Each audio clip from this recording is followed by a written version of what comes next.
Assalamualaikum warahmatullahi wabarakatuh. Perkenalkan, nama saya Agil Syafiq Maulana. Saya dari KPI 4A dengan NIM 122402006. Sebelumnya, saya akan menganalisis film daripada Don't Breathe tahun 2016 yang artinya itu jangan bernafas. Dikarenakan saya diberi waktu sedikit, itu 5 menit, saya akan menjelaskan dirangkum lagi oleh saya. Saya sudah merangkum film ini ke dalam teks, jadi saya akan lebih ke tepatnya melihat kepada teks tersebut agar jelas. Bismillah. Sinopsis daripada film Don't Breathe tahun 2016, yaitu yang dirilis pada tahun 2016, disutradarai oleh Fede Alvarez. Film ini berkisah tentang 3 pencuri muda yang mencoba mencuri uang dari seorang pria buta yang tinggal sendirian di rumah tua. Jadi dia adalah seorang veteran dan juga kalau di Indonesia itu adalah tentara jenderal. Mereka menganggap ini akan menjadi pekerjaan mudah, tetapi ternyata mereka salah besar. Oke, saya akan menganalisiskan karakternya.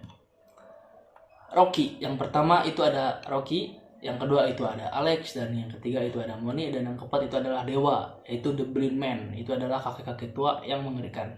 Lanjut, Rocky adalah seorang gadis muda yang ingin melarikan diri dari kehidupan sulitnya, yaitu miskin. Ingin membawa adiknya menjauh dari lingkungan yang buruk dan memulai hidup baru di California. Yang kedua ada Alex. Sebelum yang kedua, kita akan menjelaskan aspek psikologis daripada Rocky. Motivasi Rocky didorong oleh rasa tanggung jawab dan kasih sayang terhadap adiknya. Keinginannya untuk keluar dari kemiskinan membuatnya nekat melakukan pencurian. Ketika situasi menjadi berbahaya, ia menunjukkan ketangguhan dan kecerdikannya untuk bertahan hidup. Dari aspek psikologis tersebut, jadi dia terpaksa untuk melakukan pencurian yang disebabkan oleh kemiskinan. Yang kedua itu ada Alex. Alex adalah anak dari seorang petugas keamanan yang memberikan akses bagi trio ini ke berbagi untuk mencuri. Jadi dia adalah aksesnya. Aspek psikologisnya, Alex sebenarnya lebih berhati-hati dan tidak begitu bersemangat dengan pencurian ini.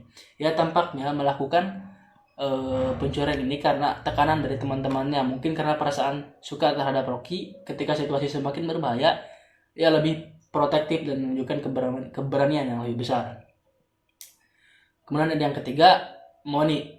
Moni adalah pacar dari Rocky, seorang pencuri yang lebih agresif. Dia sering mengambil risiko besar dalam setiap pencurian.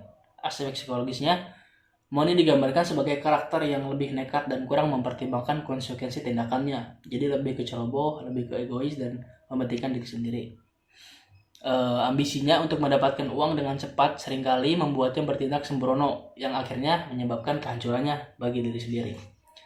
Ya, itulah sebab akibat daripada kecerobohannya yang tidak memikirkan jangka panjang.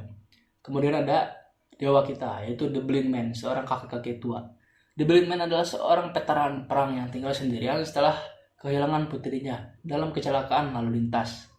Meskipun buta, ia sangat terampil dan memiliki indera yang sangat tajam, yaitu penciuman yang sangat berbahaya. Aspek psikologisnya, kehilangan putrinya dan kesepian membuatnya menjadi karakter yang sangat kompleks. Ia menimbun trauma dan kemarahan yang akhirnya meledak ketika rumahnya diserang. Tindakannya yang brutal menunjukkan betapa dalam luka psikologisnya. Inti filmnya yaitu Don't Breathe menonjolkan tema ketahanan, desperation, dan batas moralitas. Film ini mengeksplorasi bagaimana keadaan yang putus asa dapat mendorong seseorang untuk melakukan hal-hal ekstrim. Selain itu, ada dinamika antara penyerang dan yang diserang yang terus berubah sepanjang film, menantang persepsi penonton siapa yang sebenarnya korban dan siapa yang sebenarnya penjahat. Analisis psikologisnya yaitu ada ketakutan dan ketahanan, kehilangan dan trauma, moralitas yang kabur. Dalam keseluruhan narasinya, Don't Breathe berhasil menciptakan ketegangan yang mendalam dan menggambarkan kompleksitas karakter yang tidak selalu hitam dan putih. Film ini menunjukkan bagaimana tekanan dan trauma dapat mengubah seseorang menjadi sesuatu yang tak terduga. Dirasa waktu sudah cukup, mungkin sekian dari saya. Mohon maaf apabila ada tutur kata yang salah dan balelol. Billahi taufiq wal hidayah, wassalamualaikum warahmatullahi wabarakatuh.